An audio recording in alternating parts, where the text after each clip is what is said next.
సాగర్ వాళ్ళ నాన్న పార్టీకి రావటం లేదు అని చెప్పి చాలా బాధపడుతూ ఉంటాడు. ఇంతలో వేదవతి సాగర్ దగ్గరికి వచ్చి, ఆయన నిన్ను బాధ పెట్టాలని ఇలా చేయటం లేదు, అక్కడికి రావటం ఇష్టం లేకపోవడం వల్ల ఇలా చేస్తున్నారు అంతేరా.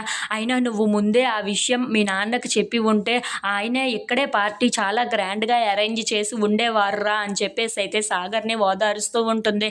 ఆ మాటలు విని అక్కడ ఉన్న సాగర్ నర్మదా వాళ్ళు అయితే మౌనంగా అలా చూస్తూ ఉండిపోతారు. ఇంతలో వల్లి నర్మదా దగ్గరికి వచ్చి, అవును చెల్లాయి, నువ్వు వేసుకున్న నగలు ప్రేమలాగా ఉన్నాయి అని చెప్పేసి అయితే అంటూ ఉంటుంది.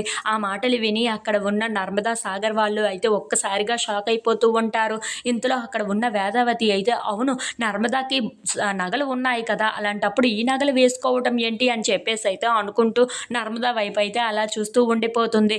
ఇంతలో అక్కడ భాగ్యం, అవునమ్మాయి నీ దగ్గర నగలు ఉంటాయి కదా, మీ పుట్టింటి వాళ్ళు పెట్టినవి బోల్డ్, అలాంటిది ప్రేమ నగలు నువ్వు వేసుకోవటం ఏంటి అని చెప్పేసి అయితే అడుగుతూ ఉంటుంది. ఆ మాటలు విని అక్కడ ఉన్న నర్మదాకైతే ఎలాంటి సమాధానం చెప్పాలో తెలియక అలా సతమతంలో ఉండిపోతూ ఉంటుంది.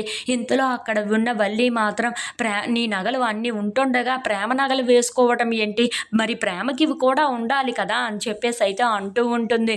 ఇంతలో అక్కడ ఉన్న వేదవతి అయితే, అవును నర్మదా, వీళ్ళు అంటున్నది కూడా కరెక్టే కదా, నీ దగ్గర నగలు ఉంటాయి కదా, నీ నగలు నువ్వు వేసుకోవచ్చు కదా, ప్రేమ నగలు వేసుకోవటం ఏంటి అని చెప్పేసి అయితే అడుగుతూ ఉంటుంది. ఆ మాటలు విని అక్కడ ఉన్న నర్మదా అయితే, నా నగలన్నీ నా పుట్టింట్లో ఉండిపోయాయి, అలాగే బీరువాలో ఉండిపోయాయి, ఆ బీరువా తాళం మా అమ్మ ఎక్కడో పెట్టేసిందంట, అందుకే ఇప్పుడు ఆ నగలు తీయడానికి అవ్వలేదు అత్తయ్య, అందుకే ప్రేమ నగలు వేసుకున్నాను అని చెప్పేసి అయితే అంటూ ఉంటుంది.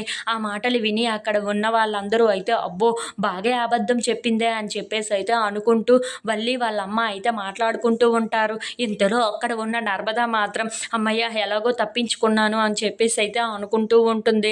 ఇంతలో అక్కడ ఉన్న వేదవతి అయితే, అవునా సరేలే, ఆ తర్వాత అయినా నీ నగలు నీకు ఉంటాయి కదా అని చెప్పేసి అయితే అంటూ ఉంటుంది.